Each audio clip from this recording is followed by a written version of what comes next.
You straight up cannot say you didn't expect a video about tomatoes coming to the channel. Alright, yeah, I gotta start the video by screaming the thematic of the video, sorry. Mirai Nikki? Yes, indeed, in 2021. More like we don't have a single character actually named Nikki. God, that was bad. It's practically the first anime I've ever watched. Also a huge mistake, sure. Releasing in 2011, Mirai Nikki may be one of the most popular anime of all time, along with giants like Death Note, Full Metal Alchemist, Angel Beats, Attack on Titan, and Toradora. What makes it stand out? It's one of the worst graded anime of my animalist when it comes down to shows as popular as this, getting close to Sword Art Online even. How come such a mid-tier anime gets so much traction? Even worse, getting inside traction back in 2012. That's back when Death Note practically made a third of most modern Western otakus. The majority of people who watch Mirai Nikki have memories of it being alright, not bad, but just also not really that good. It's not much of an in-depth conclusion. Mirai Nikki just isn't greater than a little nostalgia. But I think it's thanks to this nostalgia that we can make a really interesting case for how Mirai Nikki became so popular. So let's go over an overview in the view of the order of the what? Let's do an overview of this show. Mirai Nikki is a psychological-ish, horror-ish, adventure-ish, battle royale type show about seemingly random Japanese people who all get entrusted with some form of thing that allows them to see the future. It's not like all and dry, as these things, which mostly take the form of a diary, have a direct correlation with the person's personality. That means that no two diaries will really be the same, unless there's some form of reason for it. We follow a man called Yukiteru. That's a name pun for those who aren't aware, as he slowly matures into a man, first by growing his convictions, later by grieving over his parents, and ultimately, through the act of wild sex in a bathtub! He's given the random diary, which lets him know something at random that's going to happen in the future as soon as it doesn't involve him. Anyway, 12 people are given diaries and they are cast forth to kill each other, making the last survivor gain the ability of becoming God. But the real way to overview this show is through this beautiful face right here. Yuno's gas, they really do smell. So, if you're clueless about Yuno Gasai, you probably haven't watched the show at all. As the first possible reason for why this anime is so memorable, I'm presenting the Yandere character type. At the start of the series, we get introduced to this pink-haired lady. She's got a diary that explicitly states what will happen to Yuki in the future. And while the first impression she gives towards the audience is that of a good-meaning, smart but unlucky girl, she's eventually revealed as psychopathically obsessed with Yuki. Not just smart, but an actual cold and evil genius that will stop at nothing for this special someone. In other words, she's a Yandere. Yandere is a word that comes from the Japanese yamu and dere, which translates to something among the likes of lovey-dovey or you'll be daddy, or more accurately to be sickishly infatuated with someone.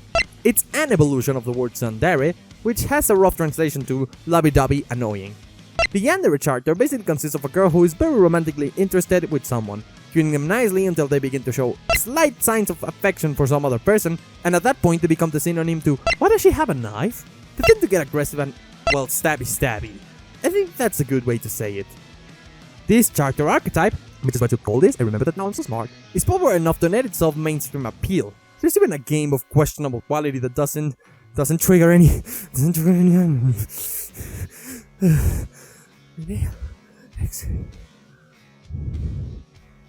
It's very popular. But the important thing to point out is the ability to actually have these character archetypes in the first place. Anime is strange in its way to handle characters and trends. It seems like one day someone is making an anime about a guy who dies and gets transported to another world, then the next day, there's 12 new shows about that. The way of dealing with trends creates a lot of anime terminology. In this case, what I just described is labeled as an isekai. For I as in different and sekai as in worlds, not very complex. But that's just an example. There's words like seinen, which refers to a target audience, fujoshi, which refers to a type of fan, eroge, which refers to a gross game, or OVA, which refers to a standalone piece of original video animation. Some of these come out of necessity, but there are several examples of words that got popular at some point. It is to my belief that while the Yandere stereotype existed since 1987 through the charter of Annie Wilkes in Stephen King's Misery, or even before that, and I mean, that's not even anime, but regardless, it's through Mirai Nikki that this trope became recognizable. Given the term was probably created in Japan at some point where visual novels began commonly incorporating a psychopathic character with the purpose of appealing to a really specific niche, but the Yandere term was not popular until about 2015 according to Cool Trends. It's kinda scary to think that the word is slang from 2010s and hasn't even been popular for more than 8 years. It's safe to say that Gasai Yuno was the first Yandere to popularize the term. That's probably not the only reason related to characters though. Hey, I don't have a good say, boy. I blew it at some point between Annie Wilkes and slang. Mirai Nikki has an interesting cast of characters. Not to say that I'll talk about all of them, I'll simply discuss the ones that are relevant to the topics I'll discuss in a bit, or especially interesting ones. Like, there's this guy here, dies in episode 1 where Yuki darts his fucking diary. I could bring him up because he shows that the diary is linked to the user, but I'm not going to talk about the uninteresting take on the mechanic. You guys can already see that without me spelling it out. Regardless, there's quite a few characters past the 12 participants of Deus's game, which is by the way the name I've got here. I mean, it's actually Deus Ex Machina, I'm not even joking. So the thing actually has about 25 characters. We'll only do a few, as in the ones that showcase memorable elements towards properly explaining what aspects of a character makes them different from the usual. Minene Ryu! She's a terrorist that blows up a school, user of the escape diary which tells her a way to escape out of a pinch. She's a bigger threat in terms of personality and dexterity over anything. Her design is characteristic for her purple hair and eye patch, and she's hinted to have a traumatic past. She does spend the majority of the series sustaining major injuries, and with time, her terrorist-style sporadic behavior gets explained, noting an abundance of character growth. Kamado Ueshita. I don't speak Japanese, that's not my job. She runs an orphanage, user of the blog diary which allows her to create diaries for other people without the diary being connected to the user. Her design is... look at it. She kinda takes a while to appear because her ability allows for other characters to gain relevancy without her being around. Reisoki Hojo. He's a 5-year-old ginger little cunt. Not throwing the surprise, but he actually has a diary and is abnormally smart. User of the, get this, Hyper Vision Diary. This book lets him see true predictions every day with a slightly ridiculous amount of information. His design is primarily green, but characteristic for the 2 puppets he often has in his hands. Being kinda ridiculous, he doesn't really add much to the story past his main arc except for literally being tied to the main topic of this video. Aru Akise. He is L from Death Note, user of no diary in importance since he isn't directly part of the game. His design is, as I already mentioned, meant to show this detective white knight persona with loads of white. Lots of it. I personally have not seen Evangelion, but I am aware of his design similarities with Nagisa.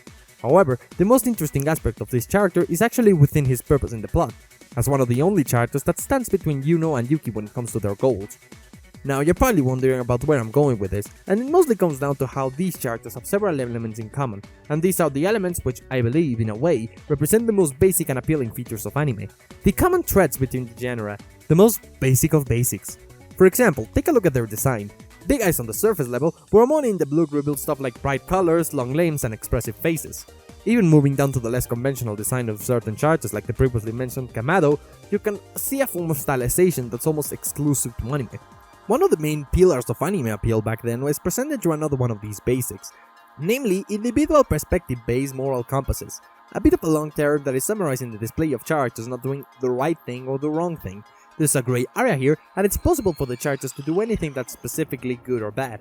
I mean, it makes sense, there's no such thing as a yin-yang in human behavior. The concept of right and wrong is entirely up to each person, and while regular media often tends to define a protagonist and an antagonist, anime has a unique way of turning the preconception on its head through defining the rights and wrongs for each character separately, going as far as to develop specific perspective on separate characters at separate times to achieve complexity within the narrative. Yes, it subverts expectation, it's an ace video, what did you expect? I cannot now throw the term around like it's the holy grail of one of these bad boys. I mentioned Minena a minute or two ago, a character that shows both development and an IPBMC in all of its glory. The character is introduced towards the earlier part of the narrative as a maniac bomb-loving terrorist simply using her skills to her advantage, but as the series progresses, she learns of new perspectives to her encounters with other participants as well as re-encountings of the past. You could say she's the hidden protagonist of Mirai Nikki because her perspective of right and wrong are adaptive and not static. That's a great conclusion, however, and I am aware I'm about to say something controversial, the best conclusion I actually arrived to was that I think the most important basics in these characters is unrelated to surface level storytelling, and by that I mean the display of open-minded behavior.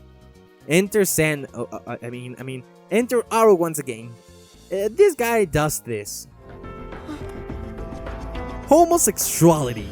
Okay, that's not an actual segment title, but it's pretty much the easiest way to explain the common denominator with the concepts touched upon in anime, which has a very specific target audience. That is to say, gruesome animated exploration of controversial topics is probably one of the simplest ways to introduce a teenager to complex storytelling.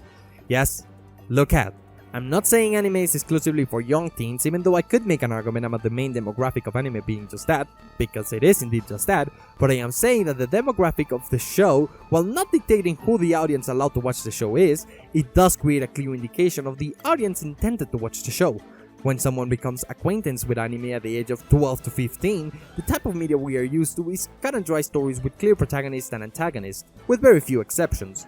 Concepts like violence, school bombing, loss of limbs, death games, ability systems, weapons, and the like are not really explored due to our limitations on target audiences in the Western market of audiovisual media. And because these topics get so stigmatized for the target audience, when an anime openly portrays these themes without any hesitation, it's incredibly memorable and satisfying. Essentially, anime allows stigmatized concepts to be explored openly, making way for unique situations that the target audience has most likely not experienced before. It quenches both our excitement and curiosity to be a grown-up at the time, and that's a compelling argument for how anime turned so popular into 2010s, along to the assimilation of the internet into our daily routines. There must be something else though, something that made Mirai Nikki special and different. I think that gives me permission to explain something important. What could it be? What could it be? It's like I erased it from my... Fuck. It's the damn plot twist, isn't it? Jokes aside, this is a spoiler warning for the main plot twist of the series. You've been warned. I need to explain this because it's relevant to one of the most important aspects of what made this story stand out. So near the end, there's only a few people who are still alive, and Aru, Yuki's buddy, figures out Yuno's dirty secrets and shows it to Yuki on the phone. Turns out that Yuno in this universe is not actually the Yuno born in it. In reality, she won the game in another universe, which means Yuki died. Subsequently, she heard of another universe, got angry at herself in that other universe for liking Yuki, then proceeded to nuke the first universe in order to go to the second one, kill herself and her parents so she can take herself's place. It's not the smartest plot twist. And don't forget the part where bitches walks without a head, but it's practically the main twist of the show and part of the narrative. Will I claim that this twist is part of what made the show good?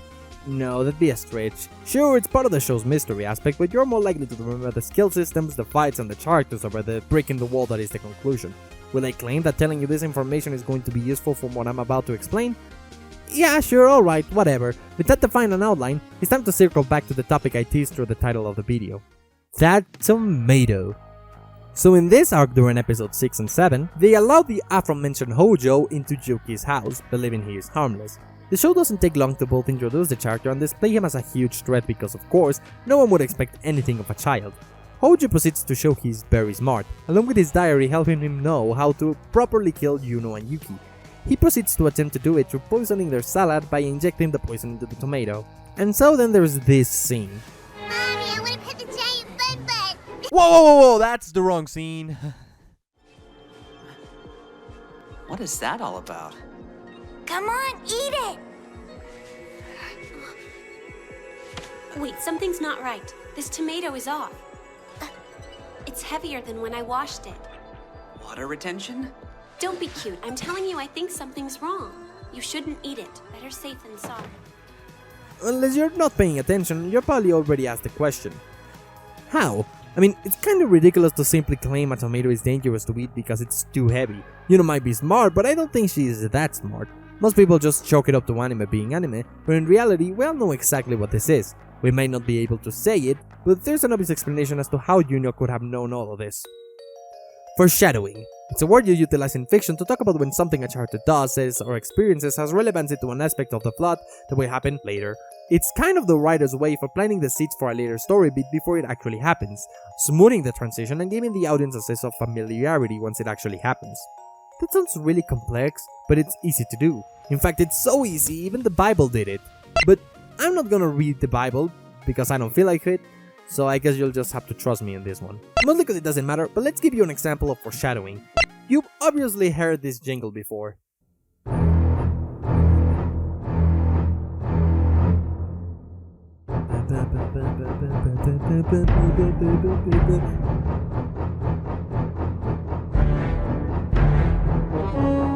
This is a classic form of foreshadowing meant to build tension in the audience.